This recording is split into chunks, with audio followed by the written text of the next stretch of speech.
Hello दोस्तों, आपका agriculture study BK में स्वागत है। तो आज हम इस वीडियो में बात करेंगे आपका जो प्रैक्टिस सेट नंबर कौन सा 20 नंबर की हम यहाँ पर प्रैक्टिस सेट की आपके बात करेंगे। और यहाँ पर जो है हमने आपको 19 प्रैक्टिस सेट जो है इससे पहले हमने करा दी हैं। अगर वो आपने नहीं देखे हैं तो प्लेलिस्ट बनी हुई है, उन्हें आप जाकर देख लेंगे। तो यहाँ पर जो क्वेश्चन होंगे ये क्वेश्चन आपके AGTA किसके लिए AGTA और आपके जो UP TGT है किसके लिए UP TGT और PGT के लिए। तो इनके लिए भी और आपके AGTA के लिए भी ये क्वेश्चन जो है बहुत महत्वपूर्ण क्वेश्चन है, क्योंकि जो ये क्वेश्चन है ये आपके किसी न किसी एग्ज़ाम में जो एग्रीकल्चर के एग्ज़ाम हुए हैं उनमें ये क्वेश्चन आपके पूछे हुए हैं। तो आप इस वीडियो को अंत तक ज़रूर देखेंगे। और वीडियो शुरू करने से पहले जिन्होंने अभी तक चैनल को सब्सक्राइब नहीं किया है चैनल को ज़रूर सब्सक्राइब कर लेंगे और साथ ही साथ आप वीडियो को भी लाइक ज़रूर कर देंगे। तो फिर हम बात करते हैं प्रश्न नंबर 1 से। तो आपका प्रश्न नंबर 1 है और हाँ, इस वीडियो में हम आपके 76 क्वेश्चन कराएंगे जो बहुत इंपॉर्टेंट होंगे। कितने 76 क्वेश्चन आपके एग्रीकल्चर के होंगे। तो यहाँ पर बात करते हैं प्रश्न नंबर आपका पहले क्वेश्चन की। पहला क्वेश्चन है कि निम्नलिखित में से कौन सा एक बांध्य रसायन है। तो क्या पूछा गया है, जो आपका बांध्य जो रसायन है वो कौन सा हो जाता है आपका। तो फ्यूरेडान, तो फ्यूरेडान यहाँ दो जगह हो गया। और दूसरा हो जाता है आपका ऑप्शन तीसरा ऑप्शन है कि फ्यूरा डेंटिन या आपका न्यूवान। तो कौन सा हो जाता, तो यहाँ पर ऑप्शन क्या हो जाएगा, तो फ्यूरा जो डेंटिन हो जाता है ये ऑप्शन आपका सही हो जाएगा, जो एक बांध्य रसायन है। तो ऑप्शन क्या है, सी यहाँ पर सही हो जाएगा। दूसरे क्वेश्चन की बात करें, बग में भोजन और जो आपका लार जो नलिकाएं बनती हैं वो कहाँ पर बनती हैं। तो आपका मेंड्री बिल्स में बनती हैं या मैक्सिलरी में बनती हैं या रो स्टम्प्स में बनती हैं या ए बी दोनों। तो यहाँ पर कौन सा ऑप्शन आपका सही हो जाएगा, तो यहाँ पर ऑप्शन आपका डी ऑप्शन सही हो जाएगा। जो आपकी बग में जो भोजन होता है उसमें जो लार नलिकाएं बनती हैं तो वो कहाँ पर बनती हैं, तो मेंडी विल्स में बनती हैं और मैक्सिलरी में बनती हैं। तो ऑप्शन यहाँ पर डी सही है दूसरे क्वेश्चन का। बात करें तीसरे प्रश्न की। तीसरा प्रश्न है आपका कि थ्रिप्स, जो आपका थ्रिप्स है वो किस गण या ऑर्डर से आता है। तो किस गण या ऑर्डर से आता है जो आपका थ्रिप्स होता है। तो थ्रिप्स किसके आता है, तो ये आता है आपका नाइजीरा न्यूरा के अंतर्गत या नाइसेनो पिटेरा के अंदर या जो आपका स्टेप्टो पिटेरा के अंदर आता है या आपका प्लीको प्लेटेरा के अंदर आता है। तो किसके अंतर्गत आता है, तो ये अंतर्गत आता है आपका जो स्टेप्टी जो आपका पिटेरा है इसके अंतर्गत आता है। ऑप्शन नंबर क्या हो जाएगा, सी यहाँ पर सही हो जाएगा आपका तीसरे क्वेश्चन का। बात करते हैं चौथे प्रश्न की। चौथा प्रश्न है कि किसके अगले जोड़े पंख जो होते हैं वो एलिट्रा कहलाते हैं। जो आपके यहाँ पर बताना है कौन से गण के जो कीट होते हैं जिनके पंख जो हैं आपके एलिट्रा कहलाते हैं। तो आर्थोपटेरा गण के या हेमियोपटेरा गण के या आपके कॉलियोपटेरा गण के या आइसोपटेरा गण के। तो किस गण के होते हैं जिनके जोड़े जो हैं आपके पंख एलिट्रा कहलाते हैं, तो वो होते हैं आपके किसके, तो यहाँ पर आपके कॉली जो ओपटेरा होता है इस गण के अंतर्गत आता है ये। जो आपके अगले जो जोड़े पंख होते हैं वो एलिट्रो जो कहलाते हैं, क्या कहलाते हैं, एलिट्रा। तो ऑप्शन सी यहाँ पर सही हो जाएगा आपका चौथे क्वेश्चन का। पांचवें की बात करते हैं तो खोदने वाले टांगे पाई जाती हैं। जो आपकी खोदने वाली टांगे हैं वो किस में पाई जाती हैं, तो आपके मॉल क्रिकेटर में या हाउस क्रिकेटर में या डग बीटल में या सो बग्स में। तो किस में पाई जाती हैं जो खोदने वाली टांगे होती हैं, तो ये आपकी पाई जाती हैं किस में, तो मॉल क्रिकेटर में जो आपकी खोदने वाली टांगे पाई जाती हैं। तो ऑप्शन आपका पाँचवा यहाँ पर सही हो जाएगा। छठे क्वेश्चन की बात करते हैं। तो छठा क्वेश्चन है आपका सोयल साइंस से, किससे, सोयल साइंस से है। तो जलोढ़ मृदाएं जो हैं वो होती हैं, जो एलुवियल सोयल्स होती हैं वो अस्तरीय मृदाएं होती हैं या अंत स्तरीय मृदाएं होती हैं या स्तरीय मृदाएं होती हैं या इनमें से कोई नहीं। तो आपकी जलोढ़ मृदा किस प्रकार की होती हैं? तो ये आपकी स्तरीय मृदाएं होती हैं। कैसी? स्तरीय मृदाएं होती हैं। तो आपका ऑप्शन क्या हो जाएगा? सी यहाँ पर सही हो जाएगा छठे क्वेश्चन का। बात करते हैं आपका सातवां क्वेश्चन। सातवां क्वेश्चन है कि मृदा में जिनमें 35% जो है बलुई के कारण और 45% सिल्ट के कारण और आपके 20% किले के कारण हो, तो वह मृदा जो है होगी। तो वो मृदा जो है किस प्रकार की होगी? तो वो बलुई मृदा हो जाएगी या आपकी दोमट मृदा हो जाएगी या बलुई किले दोमट मृदा हो जाएगी या बलुई किले हो जाएगी। तो कौन सी हो जाएगी? तो जल्दी इसका आंसर आप बताएंगे क्या आंसर हो जाएगा? तो इसका ये दोमट जो है मृदा हो जाएगी। जिस मृदा में आपके 35% बालू होंगे और 45% सिल्ट होगा और 20% किले होगा, तो उस मृदा में जो है आपका कौन सी हो जाएगी? तो वो दोमट मृदा हो जाती है। तो ऑप्शन क्या है आपका? बी यहाँ पर सही हो जाता है सातवें क्वेश्चन का।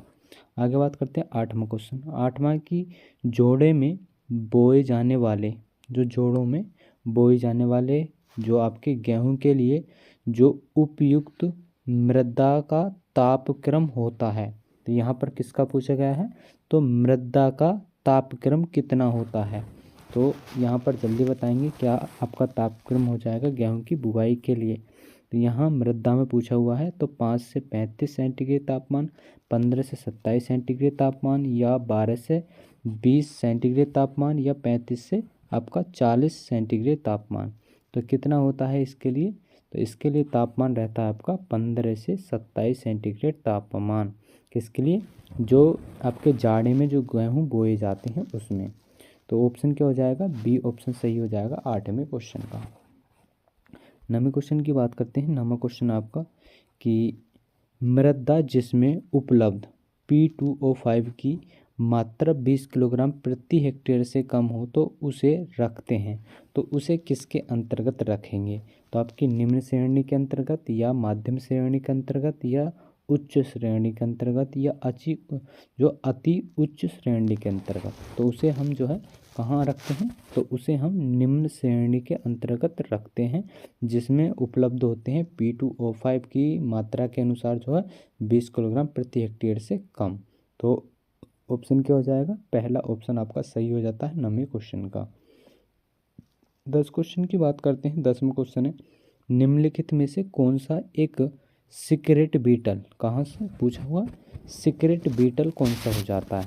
तो केंड्रा कोटेरल्ला हो जाता है या टोकोडर्मा हो जाता है या लेसियोडर्मा हो जाता है या बायोडर्मा हो जाता है। तो सीक्रेट बीटल कौन सा हो जाएगा आपका? तो सीक्रेट बीटल हो जाता है आपका लेसियोडर्मा। क्या? लेसियोडर्मा हो जाता है। तो सी ऑप्शन आपका सही है 10वें क्वेश्चन का। 11वें की बात करें। ईपरी केनिया है वो मिनलो ल्यू का एक परजीवी है, तो वो किसका एक परजीवी हो जाता है? तो मकड़ी का है, दीमक का है, पायरिल्ला का है, कॉकरोच का है। तो किसका हो जाएगा? क्या पूछा हुआ है एक बार और देख लेंगे। जो ईपरी केनिया और मिलनो न्यू का जो हो जाता है ये परजीवी किसका हो जाता है? तो ये जो आपका पायरिल्ला होता है इसका जो परजीवी हो जाएगा। तो 11 का ऑप्शन सी यहाँ पर सही हो जाएगा। बात करते हैं 12 क्वेश्चन की। 12 क्वेश्चन आपका धान में जो रजत प्रवाह बनता है, जो आपका सिल्वर रूट होता है वो किसके द्वारा होता है? तो सफ़ेद मक्खी के द्वारा या गाल मक्खी के द्वारा, तना छेदक के द्वारा या ग्रास होपर के द्वारा। तो किसके द्वारा होता है? तो ये आपका जो आपकी गौल मक्खी होती है इसके द्वारा जो है आपका सिल्वर रूट होता है। तो ऑप्शन क्या हो जाएगा? बी यहाँ पर सही हो जाता है 12 क्वेश्चन का। बात करते हैं 13 क्वेश्चन। निम्नलिखित में से जो पार्थेनियम भक्षण है, तो पार्थेनियम जो भक्षण है वो किसका हो जाता है? तो ट्रोकोगर्मा जो आपका ग्रेनियम्स का या ट्राइकोगर्मा मान्यूट्रम्स का या ट्राइकोगर्मा बाइकुलोरेटा का या आपका सियारेडी फ्लाई का। तो किसका हो जाता है ये पार्थेनियम भक्षण? तो ये हो जाता है जाइगोग्रामा बाइकोलेरेटा का। तो ऑप्शन क्या हो जाएगा? सी यहाँ पर सही हो जाएगा 13वें क्वेश्चन का। बात करते हैं 14 क्वेश्चन। 14 क्वेश्चन है कि आपका फोरेट की क्रियाविधि क्या है। तो फोरेट की क्रियाविधि क्या हो जाएगी, तो स्पर्शी हो जाएगा, या धूम्रक हो जाएगा, या स्वर्गीय हो जाएगा आपका, या स्पर्शी एवं धूम्रक हो जाएगा। तो किस प्रकार का हो जाएगा, तो ये आपका हो जाता है, किस प्रकार का हो जाएगा, तो ये हो जाता है आपका जो स्वर्गीय, कैसा स्वर्गीय की हो जाता है, स्वांगी प्रकार का जो है आपका फोरेट की क्रियाविधि होती है। तो सी ऑप्शन यहाँ पर सही हो जाएगा आपका 14 का। 15 की बात करें, क्राइसेलिस जो प्यूपा है वो बीटल्स का है, या मधुमक्खी का, या मच्छर का, या तितली का। क्या पूछा गया, क्राई जो सेल्सियस प्यूपा है वो किसका हो जाएगा, तो ये किसका हो जाएगा, तो ये आपका हो जाता है तितली का। किसका, तितली का जो है क्राई सेल्सियस प्यूपा हो जाता है। तो ऑप्शन क्या हो जाएगा 15 का, डी ऑप्शन सही हो जाएगा यहाँ पर। 16 की बात करें, निम्नलिखित में से जो बैंगन का पिरोह एक जो भेदक है वो किसका है। तो क्या पूछा गया, तो निम्न में से बैंगन का जो पिरोह है और फल भेदक है वो किसके द्वारा होता है। तो आपका स्पेडो पटेरा जो पटेरा लिटूरा के द्वारा, या रेफी जो डेप्लो पल्ला के, या फावली कालीन, या आपका हो जाएगा ल्यूसी नोडस आर्वेनेलिसिस, या एनमोमेल्ला स्पेसीज के द्वारा। तो किसके द्वारा हो जाएगा ये, तो ये आपका हो जाता है किसके, ल्यूसी नोडस और आर्वोनेलिसिस के द्वारा हो जाएगा। किसका, नेलिसिस के द्वारा हो जाएगा। सी ऑप्शन सही है 16 का। 17 की बात करें, 17 क्वेश्चन आपका, तो मेगार्ड्स के मुखांग किस तरह के होते हैं। तो मेगांग्स के मुखांग किस तरह के होते हैं, तो बाइटिंग एंड चेविंग द्वारा, चुभाने और चूसने वाले, या साइफनक आकार के, या आपके स्पंजी के। तो किस प्रकार के होते हैं, तो ये होते हैं आपके बाइटिंग एंड चूविंग प्रकार के, किसके, मेगटास के मुखांग। तो ऑप्शन क्या हो जाएगा, ए ऑप्शन सही हो जाएगा। और ये क्वेश्चन जो आपके एंटोमोलॉजी से लिए हुए हैं, और इनके एंटोमोलॉजी के आप जानते ही हैं शब्द कैसे होते हैं, तो थोड़े बोलने में भी दिक्कत होती है इन्हें, तो आप एडजस्ट कर लेंगे इन्हें। तो अब बात करते हैं 18 क्वेश्चन। 18 है कि जो पेलपीजर जो आधारीय भाग है वो किसका है। किसका, पेलपीजर जो आधारीय भाग है वो किसका हो जाता है। तो आपका क्या हो जाएगा, पहला ऑप्शन है कि मेंडलविल का हो जाएगा, या मैक्सिलरी पेल्स का हो जाएगा, या लेवियल पेल्स का हो जाएगा, या लेवब्रम का हो जाएगा। तो किसका हो जाता है, तो ये हो जाएगा आपका किसका, मैक्सिलरी पेल्स का हो जाएगा। किसका, मैक्सिलरी पेल्स का। तो ऑप्शन बी हो जाएगा 18 का सही। 19 क्वेश्चन है आपका कि मृदा सुधारक है, तो यहाँ पर मृदा सुधारक बताना आपको कौन सा हो जाएगा। तो ammonium sulphate, gypsum, rock phosphate, DAP.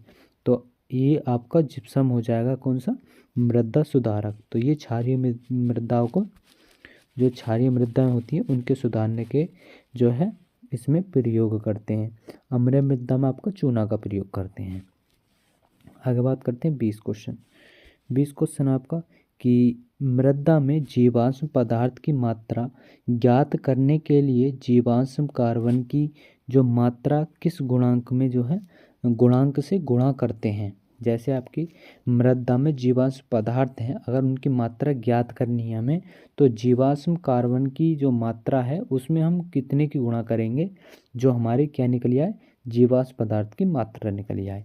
तो उसमें हम करेंगे तो आपका 1.726 की हम गुणा कर देंगे, तो हमारी जो है मृदा में जो जीवाश्म पदार्थ की मात्रा है वो निकल आएगी। तो ऑप्शन क्या हो जाएगा, बी यहाँ पर सही हो जाएगा 20 क्वेश्चन का। 21 की बात करते हैं, पादप जड़ों की वृद्धि में कौन सा जो आपका पोषक तत्व है वो सहायक होता है। इसका आंसर आपको बताना होगा कि इसका आंसर क्या हो जाएगा कमेंट बॉक्स में। तो आपका फास्फोरस हो जाएगा, नाइट्रोजन हो जाएगा, लोहा हो जाएगा, या पोटास हो जाएगा। तो यहाँ पूछा गया है जो आपके पौधे होते हैं, पौधे की जड़ों में वृद्धि में कौन सा पोषक तत्व जो है आपका सहायक होता है। तो कौन सा हो जाएगा, तो आपका फास्फोरस हो जाएगा। क्या, फास्फोरस। तो ऑप्शन ए ऑप्शन सही हो जाएगा 21 का। बात करते हैं 22 क्वेश्चन। 22 क्वेश्चन है कि मृदा विलयन के किस पीएच पर P2O जो आपका H2PO4 का जो HPO4 की जो मात्रा समान होती है वो कितने pH पर रहती है, तो वो आपके 7 pH पर रहती है। तो ऑप्शन सी सही हो जाएगा 22 क्वेश्चन का। बात करते हैं आपका 23 क्वेश्चन।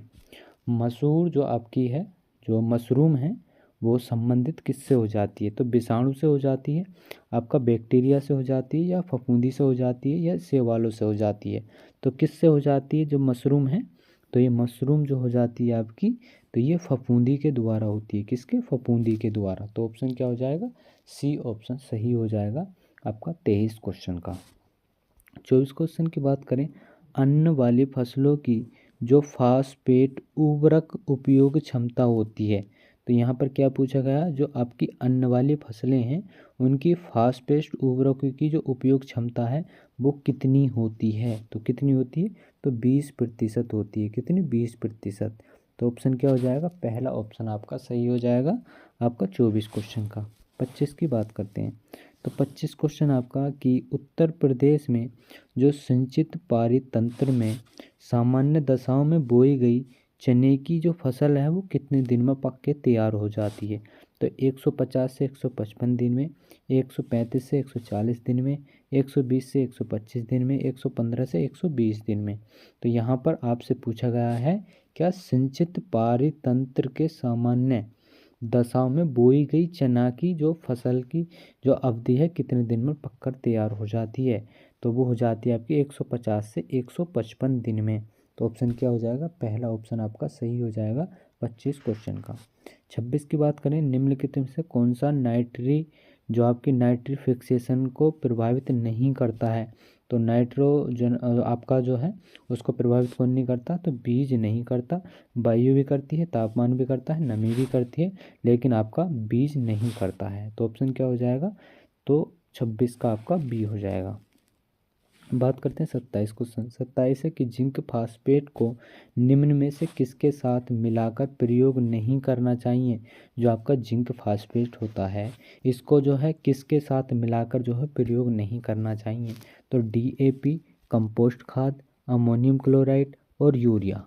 तो इसका आंसर आप जल्दी बताएंगे क्या आंसर होगा, कौन से 27 क्वेश्चन का, क्योंकि यहाँ पर क्वेश्चन को गलत करने वाले हैं। तो यहाँ पर क्या हो जाएगा आंसर, तो आंसर हो जाता है आपका क्या, तो सबने दिया होगा अमोनियम क्लोराइड। तो इसका प्रयोग नहीं, इसका प्रयोग तो कर लेते हैं लेकिन DAP का प्रयोग नहीं करते हैं जिंक सल्फेट के साथ। तो ऑप्शन क्या हो जाएगा? पहला ऑप्शन आपका सही हो जाएगा 27 क्वेश्चन का। बात करते हैं 28 क्वेश्चन। 28 है कि कीटनाशक निम्न में से किस तंत्र को जो है विशेष प्रभावित करते हैं, जो आपके कीटनाशक होते हैं वो सबसे अधिक जो है किसको प्रभावित करते हैं, तो वो किसको प्रभावित करते हैं आपके, तो उत्सर्जन तंत्र को, पाचन तंत्र को, या तंत्रिका तंत्र को, या रक्त संचार तंत्र को। तो ये आपके जो तंत्रिका तंत्र होता है इसको सबसे पहले प्रभावित करते हैं कीटनाशक। तो ऑप्शन क्या हो जाएगा? सी यहाँ पर सही हो जाता है 28 क्वेश्चन का। बात करते हैं 29 क्वेश्चन की। तो 29 क्वेश्चन है आपका कि मूंगफली की खली में औसतन पाया जाता है। तो यहाँ पर पूछा हुआ है आपसे कि मूंगफली की खली में जो है कितने प्रतिशत नाइट्रोजन पाई जाती है, तो 7.3%, या 10.5% नाइट्रोजन, 12.4% नाइट्रोजन, या 4.2% नाइट्रोजन। तो कितनी हो जाएगी, तो 7 पॉइंट जो है आपकी 3% जो है इसमें पाई जाती है आपकी खली में नाइट्रोजन की मात्रा। तो ऑप्शन क्या हो जाएगा? ये ऑप्शन सही हो जाता है आपका 29 क्वेश्चन का। 30 की बात करते हैं। 30 क्वेश्चन है कि यूरिया में नाइट्रोजन पाई जाती है, तो यूरिया में जो नाइट्रोजन पाई जाती है वो किस रूप में पाई जाती है, तो अमोनिया के रूप में, नाइट्रेट के रूप में, एमाइड के रूप में, या इनमें से कोई नहीं। तो क्या आंसर हो जाएगा, तो इसका आंसर हो जाएगा एमाइड के रूप में जो आपकी यूरिया में जो है नाइट्रोजन पाई जाती है। तो ऑप्शन क्या है, तो आपका सी आंसर सही हो जाता है 30 क्वेश्चन का।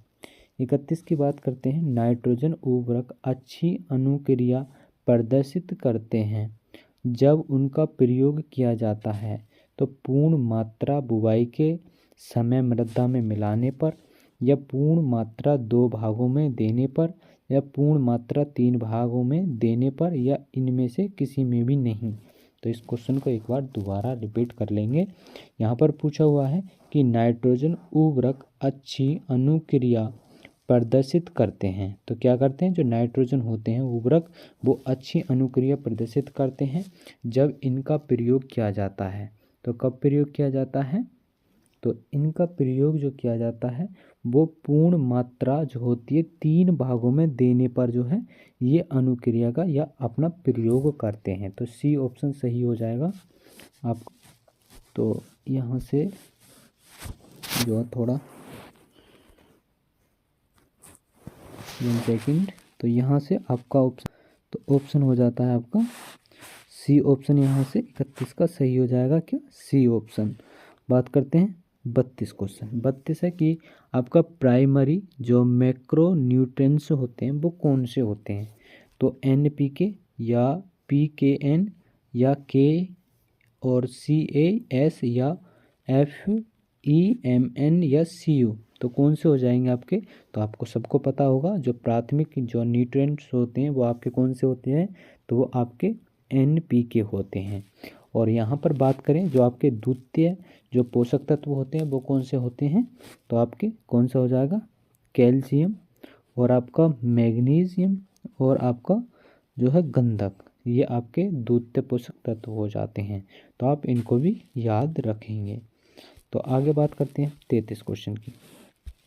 33 क्वेश्चन है कि गंधक से अच्छी अनुक्रिया प्राप्त होती है। तो गंधक का जो प्रयोग किया जाता है वो किसके लिए किया जाता है, तो आलू की फसल में, तिलहन फसल में या अनाज वाली फसल में या चारे वाली फसल में। तो हम प्रयोग करते हैं आपके तिलहन वाली फसलों में, क्योंकि हम गंधक का प्रयोग करते हैं तो वो तेल की मात्रा को जो है वृद्धि या बढ़ाने में सहायक होता है, कौन, गंधक। तो ऑप्शन क्या हो जाएगा 33 का, बी ऑप्शन सही हो जाएगा। 34 की बात करें, गंधक की कमी के लक्षण सर्वप्रथम दिखाई देते हैं। तो गंधक की कमी के लक्षण सबसे पहले कहाँ पर दिखाई देते हैं, तो कहाँ पर दिखाई देते हैं, तो ये आपकी जो नई पत्तियाँ होती हैं, मतलब नई बढ़वार पर जो है ये दिखाई देते हैं। जैसे जैसे नई पत्ती निकलती है तो उस समय जो है ये गंधक का असर जो है पौधे पर दिखाई देने लग जाता है। तो ऑप्शन क्या हो जाएगा, ए ऑप्शन सही हो जाएगा आपका 34 क्वेश्चन का। 35 की बात करें, शुष्क और अर्ध शुष्क क्षेत्र में अधिक जो उपयुक्त होता है, तो वो क्या होता है, जल अपर्दन के लिए, वायु अपर्दन के लिए, जल व वायु अपर्दन के लिए। तो यहाँ पर आपसे क्वेश्चन पूछा हुआ है जो आपकी शुष्क और अर्ध शुष्क क्षेत्र है, तो यहाँ पर सबसे अधिक अपर्दन किसके द्वारा होता है, तो किसके द्वारा अपर्दन होता है, तो यहाँ आपके वायु अपर्दन के द्वारा सबसे अधिक अपर्दन होता है। तो 35 का आंसर क्या हो जाएगा, बी ऑप्शन सही हो जाएगा। 36 क्वेश्चन की बात करें तो 36 क्वेश्चन आपका कि बीज रहित फल बनने को कहते हैं। जो आपके बीज के द्वारा फल बनते हैं उनको क्या कहते हैं, तो हर्कोगेमी बोला जाता है या पार्थो का कार्पी बोला जाता है या पार्थोजेनेसिस बोला जाता है या मेर्फोजेनेसिस बोला जाता है। क्या बोला जाता है, जो आपके पौधे मतलब फल होते हैं जो बीज से प्राप्त होते हैं तो उन्हें आपके पार्थेनोकार्पी बोला जाता है। क्या, पार्थेनोकार्पी। तो ऑप्शन तो आपका बी सही हो जाएगा।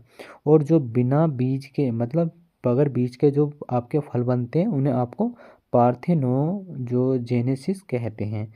तो इसे भी आप याद रखेंगे। बात करते हैं 37 क्वेश्चन।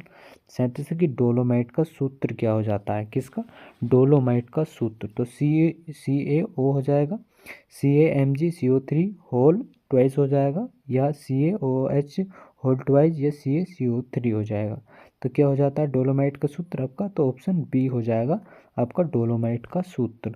तो 37 का आंसर क्या हो जाता है, बी। बात करते हैं 38 क्वेश्चन। 38 की गेहूँ है एक, तो गेहूँ किस प्रकार का, C3 पादप है, C4 पादप है या दोनों है या इनमें से कोई नहीं है। तो सी आपका जो हो जाता है कौन सा, C3 जो आपका प्लांट हो जाता है वो कौन सा है, तो ये गेहूं का आपका C3 प्लांट हो जाएगा। और गेहूं में आपका आ जाएगा कौन, धान आ जाएगा। एक बार इसे मिटा लेते हैं जब भी बताते हैं आपको। तो यहाँ पर C3 प्लांट की बात करते हैं, किसकी, C3 प्लांट की। तो C3 प्लांट में कौन कौन से आएंगे आपके, तो C3 प्लांट में जो आएंगे आपके, तो वो आएंगे जैसे आपका गेहूँ आ गया, कौन, गेहूँ, तो आ गया। जौ आ जाएगा, धान आ जाएगा, और आपका चना आ जाएगा। ये सब आपके C3 में आएंगे। अब C4 में कौन से आएंगे? C4 की बात करें हम तो C4 में जो आएंगे आपके, तो C4 में आएंगे कौन आ जाएगा? एक तो आपका गन्ना आ जाएगा, 1 मिनट, कौन, गन्ना आ जाएगा, बाजरा आ जाएगा, और आपका ग्वार आ जाएगा या ज्वार, और आपका कौन आ जाएगा? ज्वार और मक्का आ जाएगा। तो ये कैसे हो जाएंगे? ये आपके C4 प्लांट हो जाएंगे, ये, और ये आपके C3 प्लांट आ जाएंगे। और भी इनके अन्य उदाहरण हैं, आप देख लेंगे। और ज़्यादातर जो खरीफ के होते हैं वो आपके C3 प्लांट के अंतर्गत ही आते हैं। तो यहाँ पर ऑप्शन क्या हो जाएगा आपका? तो ए ऑप्शन सही हो जाएगा 38 क्वेश्चन का। 39 की बात करते हैं। 39 क्वेश्चन है कि निम्नलिखित में से कौन सी जो फसल सभी ऋतुओं में बोई जा सकती है? तो सभी ऋतुओं में फसल को हम कौन सी को बो सकते हैं? गन्ना, मूंगफली, मसूर या आपका मक्का। तो हम मसूर और आपकी इसको मूंगफली को तो बो नहीं सकते, तो आपका क्या हो जाएगा? तो आपका मक्का ऑप्शन सही हो जाएगा। क्यों? मक्का को जो हम आपकी सारी जो ऋतुएं हैं उनमें हम इसको उगा सकते हैं। तो ऑप्शन डी सही है। बात करते हैं 40 की। तो किस शाखा का मृदा की उत्पत्ति, वर्गीकरण तथा उसका वर्णन से जो है उसे क्या कहते हैं? तो यहाँ पर पूछा गया कोई शाखा है जिसमें मृदा की उत्पत्ति और मृदा का वर्गीकरण और मृदा का वर्णन किया गया है, तो उसे हम क्या कहेंगे? तो इडोफोलॉजी बोलेंगे, या इकोलॉजी बोलेंगे, या पेडोलॉजी बोलेंगे, या बायोलॉजी बोलेंगे। तो उसे बोलेंगे क्या? पेडोलॉजी बोलेंगे, जिसमें मृदा की उत्पत्ति और वर्गीकरण और उसका वर्णन किया जाता है। तो ऑप्शन क्या हो जाएगा? तो सी ऑप्शन सही हो जाएगा आपका 40 क्वेश्चन का। 41 की बात करें तो भारत में जो आपके सस्या जलवायु क्षेत्रों की संख्या है वो कितनी हो जाती है? तो भारत में क्या पूछा हुआ है? जो आपके सस्या जलवायु क्षेत्र है उनकी संख्या कितनी है? उनकी संख्या कितनी हो जाएगी? तो 10 है, 15 है, 12 है या 6 है? तो कितनी है? 15 आपकी संख्या हो जाती है। कितने? 15 सस्या जलवायु की जो आपकी संख्या हो जाएगी। और आपके भारत में जो मृदा गण हैं वो कितने हैं? आपके 12 मृदा गण दिए हुए हैं। और आपके जो आपका यूपी का जो आपका सस्या जलवायु क्षेत्र है वो कितने हैं? तो वो 9 आपका सस्या क्षेत्र में बांटा हुआ है। तो इसे भी आप याद रखेंगे। बात करते हैं 42 क्वेश्चन। 42 क्वेश्चन आपका कि पौधों के जो आदर्श प्रारूप की अवधारणा सर्वप्रथम प्रस्तुत की थी वो किसके द्वारा प्रस्तुत की गई थी? कौन सी? जो पौधों में आदर्श प्रारूप की अवधारणा, तो CM जो डोनाल्ड के द्वारा, और JE ईस्टन के द्वारा, या मायर एंड एंडरसन के द्वारा, या MS रंधावा के द्वारा। जो किसके द्वारा जो है आपकी जो अवधारणा दी गई थी कौन सी? पौधे के आदर्श प्रारूप की। तो किसके द्वारा दी गई थी? तो ये दी गई थी आपकी जो CM डोनाल्ड के द्वारा। तो ऑप्शन क्या हो जाएगा? पहला ही ऑप्शन आपका सही हो जाएगा 42 क्वेश्चन का। 43 की बात करते हैं। इंटेंसिव एग्रीकल्चर एरिया प्रोग्राम प्रारंभ हुआ था। कौन सा? जो इंटेंसिव एग्रीकल्चर एयर जो एरिया जो प्रोग्राम था वो कब जो है शुरू किया गया था? तो वो शुरू कब किया गया था? तो वो आपका 1964 में शुरू किया गया था। ऑप्शन बी यहाँ पर सही हो जाता है 43 का। 44 की बात करें। बकरी की विदेशी आपकी कौन सी है? तो यहाँ पर सूरत, बीटल, अंगोरा या जमुनापारी। तो बकरी की विदेशी कौन सी हो जाएगी? तो यहाँ पर हो जाती है कौन सी? तो ये अंगोरा जो होती है ये आपकी विदेशी नस्ल हो जाती है बकरी की। तो ऑप्शन क्या हो जाएगा? सी यहाँ पर सही हो जाएगा 44 का। 45 क्वेश्चन की बात करें। 45 क्वेश्चन है कि निम्नलिखित में से कौन सा एक रोग पशुओं से मनुष्यों में और मनुष्य से आपका किसे पशुओं में संचरित होता है? तो शुगर ज्वर होता है, पोरकनी या गलघोटू, या लेप्टो स्पोइरोसिस होता है। तो कौन सा होता है? तो यही आपका होता है जो मनुष्य से रोगों में, मतलब मनुष्य से पशुओं में और पशु से आपका किसमें? मनुष्यों में होता है। कौन सा? लेप्टो आपका स्पोरोसिस हो जाता है। ऑप्शन नंबर डी यहाँ पर सही है। 46 की बात करें, सामान्य दुग्ध क्रेन का निर्माण किया जाता है तो क्रोमियम तथा उसकी मिश्रित धातुओं से, एल्युमिनियम तथा उसकी मिश्रित से, या लोहा तथा उसकी मिश्रित धातुओं से, या निकेल तथा उसकी मिश्रित धातुओं से। तो किससे किया जाता है? तो एल्युमिनियम तथा उसकी मिश्रित धातुओं से जो है आपका दुग्ध कैन का निर्माण किया जाता है। मतलब जो आपकी दूध वाली कैन जो होती हैं, आपने देखा होगा, तो वो कैन जो है किससे बनी हुई होती हैं? तो बाकी एल्युमिनियम और आपकी उसकी मिश्रित धातुओं से ये बनी हुई होती हैं। तो 46 का आपका बी हो जाता है। बात करते हैं 47 क्वेश्चन की। तो 47 क्वेश्चन आपका कि गाय के जो कृत्रिम गर्भधान एआई के अनुमोदित जो तरल वीर्य है उसकी मात्रा कितनी डाली जाती है? तो 0.2 ml, 0.8 ml, 1.5 ml या 2 ml। तो कितनी डाली जाती है? तो 2 ml डालते हैं अनुमोदित तरल वीर्य की मात्रा। तो ऑप्शन डी यहाँ पर सही है। 48 की बात करते हैं। 48 क्वेश्चन है कि आउट ब्रीडिंग है तो आउट ब्रीडिंग क्या है? तो दो भिन्न नस्लों का या दो विभिन्न आपकी नस्लों के असंबंधित पशुओं का, या एक ही नस्ल के दो असंबंधित पशुओं का, या एक ही नस्ल के दो असंबंधित पशुओं का क्रॉस कराना। तो क्या हो जाता है आपका? तो यहाँ पर एक ही नस्ल के दो असंबंधित पशुओं का क्रॉस कराना ही आपका आउट ब्रीडिंग कहलाता है। तो ऑप्शन क्या हो जाएगा? सी यहाँ पर सही हो जाता है 48 क्वेश्चन का। 49 की बात करते हैं। तो 49 क्वेश्चन है आपका कि खाद्य पदार्थ में यूरिया का वर्गीकरण किस प्रकार किया जा सकता है? जो आपका खाद्य पदार्थ है उसमें यूरिया का वर्गीकरण किस प्रकार से हम कर सकते हैं? तो उच्च ऊर्जा दाना में, या निम्न ऊर्जा चारा में, या आपका असील नहीं है, अलसी, आपकी अलसी प्रोटीन के स्रोत में, नॉन प्रोटीन, या नाइट्रोजन के रूप में। तो किस प्रयोग में कर सकते हैं हम? तो इसका प्रयोग हम कर सकते हैं नॉन प्रोटीन जो आपका नाइट्रोजन है इसके रूप में। तो ऑप्शन क्या हो जाएगा? डी ऑप्शन सही हो जाता है 49 का। 50 की बात करते हैं। 50 क्वेश्चन इंपॉर्टेंट क्वेश्चन है आपका कि गायों में आदर्श शुष्क काल होता है। तो गायों में जो आपका ड्राई पीरियड्स होता है, ड्राई पीरियड्स, वो कितने समय पर होता है? 30 दिन पर, 40 दिन पर, और 60 दिन पर, या 80 दिन पर? तो इसका आंसर आप जल्दी बताएं क्या हो जाएगा आपका 50 का आंसर। और अगर आपको वीडियो पसंद आ रही हो तो वीडियो को भी लाइक ज़रूर करते रहें, क्योंकि आप वीडियो को लाइक करना भूल जाते हैं, तो उसे भी आप कर दिया करें। तो बात करते हैं, तो इसका आंसर क्या हो जाएगा? तो 60 दिन आंसर हो जाता है इसका। तो 60 दिन का जो है इसका ड्राई पीरियड रह जाता है। तो ऑप्शन नंबर यहाँ पर सी सही है।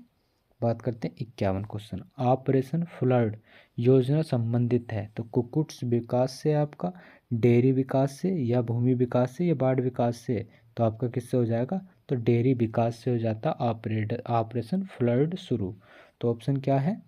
तो ऑप्शन आपका बी यहाँ पर सही है। और इसकी जो शुरुआत थी वो 1970 में किसने? डॉक्टर वर्गीस कुरियन के द्वारा जो है शुरू किया गया था ऑपरेशन फ्लड। बात करते हैं आपका 52 क्वेश्चन। 52 क्वेश्चन है थैलेमोला दूध की पहचान करने हेतु परीक्षण किया जाता है। तो MBR टेस्ट प्रयोग करते हैं, कोब टेस्ट करते हैं, या स्ट्रिप कप ट्रैक, या आपका कौन सा हो जाएगा? एलोक्लो और पाश्चराइजेशन टेस्ट। तो कौन सा करते हैं? तो आपका जो स्ट्रिप कप जो टेस्ट होता है इसका प्रयोग करते हैं थैलेमोला की पहचान करने के लिए। तो ऑप्शन सी सही है। बात करते हैं 53 क्वेश्चन। 53 है कि भारतीय भैंस निम्न में से कौन सा समूह में आती है? तो जो भारतीय भैंस है वो किस समूह के अंतर्गत आती है? तो वो किस समूह के अंतर्गत आती है? तो वो आपकी जो बोस बुबेलिस हो जाती है, तो इसके अंतर्गत आती है भैंस की ये आपका समूह। तो ऑप्शन क्या हो जाएगा? डी ऑप्शन सही हो जाएगा। बात करते हैं 54 क्वेश्चन की। 54 क्वेश्चन है जब शुद्ध नस्ल के असंबंधित पशुओं का प्रजनन करना क्या कहलाता है? मतलब जब शुद्ध नस्ल है उसके असंबंधित पशु हैं उसका प्रजनन कराया जाता है तो उसे हम जो है क्या कहते हैं? तो उसे बोला जाता है आपका, क्या बोला जाता है? तो आउट ब्रीडिंग, आउट ब्रीडिंग उसे बोला जाता है। तो ऑप्शन क्या हो जाएगा, बी ऑप्शन सही हो जाएगा 54 का। 55 की बात करें, निम्नलिखित में से कौन सी वीर्य एकत्रीकरण करने की सबसे अच्छी विधि है। तो वीर्य एकत्रित करने की सबसे अच्छी विधि कौन सी हो जाती है, तो सबसे अच्छी विधि हो जाएगी आपकी कृत्रिम योनि। तो कृत्रिम योनि के द्वारा जो है आपका सबसे अच्छा वीर्य एकत्रित किया जाता है। तो ऑप्शन डी हो जाता है यहाँ पर सही। 56 बात करें, कृत्रिम गर्भधान केंद्र पर वीर्य निम्न में से किस तापमान पर भंडारित किया जाता है। जो आपका केंद्रीय गर्भपात केंद्र होता है वहाँ पर वीर्य को जो है कितने तापमान पर भंडारित किया जाता है, तो उसे किया जाता है आपका 5 सेंटीग्रेड तापमान पर। तो ऑप्शन यहाँ पर डी ऑप्शन सही हो जाएगा 56 क्वेश्चन का। बात करते हैं 57 क्वेश्चन की। 57 क्वेश्चन है कि निम्न में से विदेशी नस्ल की गाय कौन सी है। तो यहाँ पर बताना है आपको विदेशी नस्ल की गाय कौन सी है। तो विदेशी नस्ल की गाय कौन सी हो जाएगी, तो आपकी आग यामा हो जाती है, या आयरशायर हो जाती है, या बरगुर हो जाती है, या थार पारकर हो जाती है। तो कौन सी हो जाएगी आपकी, तो यहाँ पर जो आयरशायर है ये आपकी विदेशी नस्ल है गाय की। तो ऑप्शन बी यहाँ पर सही है। बात करते हैं 58 क्वेश्चन। 58 की अच्छा दूध देने वाली जमुनापारी बकरी 305 दिन के ब्यात में जो है निम्न में से जो है किस सीमा तक दूध दे सकती है। तो किस सीमा तक दूध दे सकती है 305 दिन के ब्यात में। तो 250 किलोग्राम, 300 किलोग्राम, या 500 किलोग्राम, या 600 किलोग्राम। तो कितना दूध दे देती है ये, तो ये आपकी 300 किलोग्राम दूध दे देती है। ऑप्शन बी यहाँ पर सही हो जाता है 58 क्वेश्चन का। बात करते हैं 59 क्वेश्चन की। 59 क्वेश्चन आपका कि निम्नलिखित में से पशु उपजात में आता है। तो टेरामाइसिन के, ईस्ट के, मखनिया दूध के, या मिल्क मिन के। तो किसके अंतर्गत आता है, तो ये आपका मखनिया दूध के अंतर्गत आता है पशु उपजात। तो ऑप्शन क्या हो जाएगा, सी यहाँ पर सही हो जाता है आपका 59 का। 60 की बात करें, निम्नलिखित में से मूंगफली की खली में कौन सा पोषक तत्व जो है अनुपात होता है। तो एरो NR होता है, या मीडियम NR होता है, या माइंड NR होता है, या इनमें से कोई नहीं। तो कौन सा हो जाता है, कौन सा, न्यूट्रल रेशियो NR। मतलब जो है आपका क्या पूछा गया है, मूंगफली की खली में कौन सा पोषक तत्व अनुपात होता है। तो कौन सा होता है, तो ये हो जाता है आपका नेरो, जो हो जाता है आपका न्यूट्रिएंट्स रेशियो। तो ऑप्शन क्या हो जाएगा, ऑप्शन ए सही हो जाएगा आपका 60 क्वेश्चन का। 61 की बात करते हैं। 61 है कि आंतरिक अंगों के आधार पर बीमारी के निदान के लिए कभी कभी मरे पशुओं में लाया जाता है, और इसे जो है किस प्रकार के निदान के रूप में जाना जाता है। तो किस निदान के रूप में जाना जाता है, लाक्षणिक निदान के रूप में, ऐतिहासिक निदान के रूप में, या कल्चरल निदान के रूप में, या सब परीक्षण निदान के रूप में। तो इसे जाना जाता है सब परीक्षण निदान के रूप में जो है आपका इसको जाना जाता है। तो ऑप्शन डी हो जाएगा आपका 61 क्वेश्चन का। बात करते हैं आपका 62 क्वेश्चन। 62 क्वेश्चन है कि निम्नलिखित में से कौन सा सूक्ष्म जीवाणु थैलेला रोग पैदा करने वाला है। तो थैलेला रोग पैदा करने वाला कौन सा आपका क्या हो जाएगा, सूक्ष्म जीवाणु। तो स्ट्रेप्टोकोकस एग्लिक्सन, या ब्रुसेलेस मेलिटेनिसिस हो जाएगा, या माइक्रोबैक्टीरियम पेरा ट्यूबर कलकोसिस हो जाएगा, या क्लेस्ट्रीडियम्स, या सेप्टिक्स हो जाएगा। तो कौन सा हो जाता है आपका, तो इसका आंसर हो जाएगा आपका क्या, तो ये हो जाता है जो स्ट्रेप्टोकोकस एग्लिक्स जो हो जाता है, ये ऑप्शन आपका सही है 62 का। आपका 63 क्वेश्चन की बात करते हैं। 63 क्वेश्चन है कि कुक्कुट आहार में निम्नलिखित में से कितना तंतु होना चाहिए। तो कुक्कुट आहार में कितना तंतु होना चाहिए, तो 5%, 10%, 12%, या 15%। तो कितना होना चाहिए कुक्कुट आहार में, तो आपका होना चाहिए 5%। ऑप्शन ए सही हो जाएगा आपका 63 क्वेश्चन का। बात करते हैं हम प्रश्न नंबर आपका 64 का। 64 क्वेश्चन आपका कि किसी पौधे की जड़ में या किसी पौधे की जड़ की वृद्धि में कौन सा पोषक तत्व जो है सहायक होता है? तो आपका नाइट्रोजन, पोटास, फास्फोरस, इनमें से कोई नहीं। तो कौन सा सहायक होता है? तो ये सहायक रहता है आपका फास्फोरस जो होता है, ये पौधों की जड़ों में वृद्धि के लिए जो है आवश्यक होता है। तो ऑप्शन सी सही हो जाएगा 64 का। 65 की बात करें, जीरो टेलेज जो फर्टी सीडलिंग है, तो ये चने की बुवाई के लिए है, मटर की बुवाई के लिए, गेहूं की बुवाई के लिए, मक्के की बुवाई के लिए। तो जीरो टीलेज फर्टिगेशन जो सीडलिस है, तो ये गेहूं की बुवाई के लिए हो जाता है। तो ऑप्शन क्या हो जाएगा? 65 का सी ऑप्शन सही है। बात करते हैं 66 क्वेश्चन की। 66 क्वेश्चन है आपका कि गांव का जो सहकारी संघ कहलाता है, तो गांव का सहकारी संघ क्या कहलाता है? तो समाज कल्याण केंद्र, गांव की मूल्य संस्था, ग्राम्य विकास केंद्र, या ग्राम पंचायत की बैठक का स्थान। तो क्या कहलाता है आपका? तो ये कहलाता है क्या? जो ग्राम्य विकास केंद्र कहलाता है, गांव का सहकारी केंद्र। ऑप्शन नंबर सी यहाँ पर सही हो जाएगा आपका। अब आगे बात करते हैं 67 क्वेश्चन। 67 है कि निम्नलिखित में से कौन सी फसल गेहूं के साथ बोई जाती है?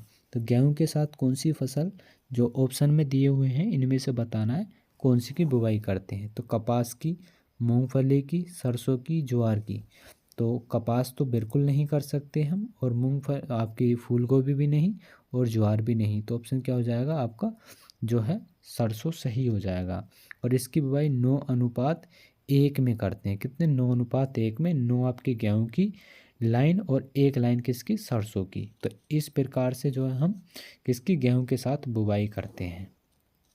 आगे बात करते हैं 68 क्वेश्चन। 68 है कि पशु आहार की मात्रा निर्भर करती है। तो पशु की लंबाई पर, पशु की नस्ल पर, पशु की ऊंचाई पर, पशु के भार पर। तो पशु की मात्रा निर्भर किस पर करेगी? तो ये करेगी आपकी किस पर? तो पशु के भार पर। तो ऑप्शन डी यहाँ पर सही हो जाएगा आपका 68 का। 69 क्वेश्चन की बात करें, national research centre of integrated post management जो है कहाँ स्थित है? तो दिल्ली, गुड़गांव, फरीदाबाद, बेंगलोर। तो कहाँ पर स्थित है? तो ये स्थित है आपका कहाँ पर? नई दिल्ली में। तो ऑप्शन यहाँ पर सी सही हो जाता है आपका। कौन से का? तो 69 क्वेश्चन का। 70 की बात करें, सीड प्लॉट जो विधि है वो किस में अपनाई जाती है? तो वो आलू में अपनाई जाती है। ऑप्शन नंबर सी सही हो जाएगा 70 का। बात करते हैं 71 क्वेश्चन की। तो 71 क्वेश्चन है आपका कि मैदानी क्षेत्र में चुकंदर की खेती की जाती है। तो खरीफ में, रबी में, जायद में, उपरोक्त में से कोई नहीं। तो आपका रबी में जो है आपकी किसकी? चुकंदर की खेती की जाती है। तो ऑप्शन बी सही है। बात करते हैं 72 क्वेश्चन। 72 की अमेरिकन कपास की बीज दर। तो अमेरिकन कपास की बीज दर बतानी है। तो 15 से 25 किलोग्राम, 30 से 40 किलोग्राम, और 50 से 60 किलोग्राम, या 60 से 70 किलोग्राम। तो ये अमेरिकन कपास की बीज दर हो जाती है। तो क्या हो जाएगी इसकी बीज दर? तो ये 15 से 25 किलोग्राम प्रति हेक्टेयर के हिसाब से जो है बीज दर डाली जाती है। तो ऑप्शन क्या हो जाएगा? ए ऑप्शन सही हो जाएगा। बात करते हैं 73 क्वेश्चन। 73 है कि फेलेरिस माइनस खरपतवार को कम से कम कौन सा फसल चक्र सहायक होता है? तो आपका कौन सा फसल सहायक चक्र रहता है? तो धान, गेहूँ, मक्का, गेहूँ, धान, आलू, गेहूँ, अरहर और आलू। तो फेलेरिस माइनस खरपतवार को कम करने के लिए तो किसका प्रयोग करेंगे हम? तो यहाँ पर आपका तो आलू और आपका अरहर की जो है हम यहाँ पर फसल चक्र अपनाते हैं, जिससे फेलेरिस माइनस खरपतवार कम हो जाता है। तो ऑप्शन डी यहाँ पर सही हो जाएगा आपका 73 क्वेश्चन का। 74 की बात करते हैं। 74 क्वेश्चन आपका कि यदि उत्तरी भारत में मानसून जुलाई के अंतिम सप्ताह में जो है विलंब से आता है तो इस फसल की बुवाई की जाती है। तो इस फसल की बुवाई कब की जाती है? तो ये आपकी मूंगफली की, धान या सोयाबीन या बाजरा। तो बाजरा की जाती है। ऑप्शन डी यहाँ पर सही हो जाता है 74 का। 75 की बात करते हैं। उत्पादन प्रक्रिया के दीर्घकाल में कुल आय होनी चाहिए। जो उत्पादन प्रक्रिया है उसके दीर्घकाल में आय होनी कितनी चाहिए? तो चल लागत से अधिक, अचल लागत से अधिक, या कुछ लागत से अधिक, इनमें से कोई नहीं। तो क्या हो जाता है? तो ये हो जाता है कुल लागत से जो है अधिक हो जाती है क्या आपकी उत्पादन प्रक्रिया के दीर्घकालीन में कुछ आय। तो ऑप्शन नंबर यहाँ पर सी सही हो जाएगा आपका 75 का। और 76 क्वेश्चन है आपका कौन सा 76 क्वेश्चन, और इस वीडियो का लास्ट क्वेश्चन है ये। तो ये बताना है निम्नलिखित में से कौन सा म्यूरेट ऑफ पोटास कहलाता है। तो म्यूरेट ऑफ पोटास कौन सा कहलाता है, तो potassium nitrate, potassium chloride, potassium sulphate और पोटेशियम उपयुक्त सभी। तो यहाँ पर या ये सारे सही हैं या आपका ए सही है, बी या सी। तो यहाँ को ऑप्शन जो है आपको दिए हुए हैं, इसका आंसर आपको कमेंट बॉक्स में बताना है इसका आंसर क्या होगा 76 क्वेश्चन का। अगर ये वीडियो आपको पसंद आई हो तो इस वीडियो को लाइक ज़रूर कर देंगे, और जो हमारे चैनल पर नए हों जिन्होंने चैनल को सब्सक्राइब नहीं किया है तो चैनल को ज़रूर सब्सक्राइब कर देंगे। और यहाँ पर जो है हमने आपको कितने 76 क्वेश्चन की वीडियो हमने बताई थी आपको कि 76 क्वेश्चन हम यहाँ पर करने वाले हैं। तो ये 76 क्वेश्चन आपके हो जाते हैं। और जो है आपको जैसा कि हमने पिछली वीडियो में भी आपको बताया था, तो आपको फसल विज्ञान और आपकी प्लांट जो पैथोलॉजी है, कौन सी प्लांट पैथोलॉजी है उसकी, और आपकी प्लांट फिजियोलॉजी, तो इनकी जो है हमने आपको मैराथन करा दी है दोनों की। तो आप अगर आपने वो नहीं देखी है तो उनके लिए ज़रूर देख लेंगे। तो यहाँ पर जो है हम यहीं तक बात करते हैं, और इससे आगे की जो बात करेंगे हम अपनी आने वाली नेक्स्ट अगली वीडियो में बात करेंगे। तो जब तक के लिए जय हिंद जय भारत।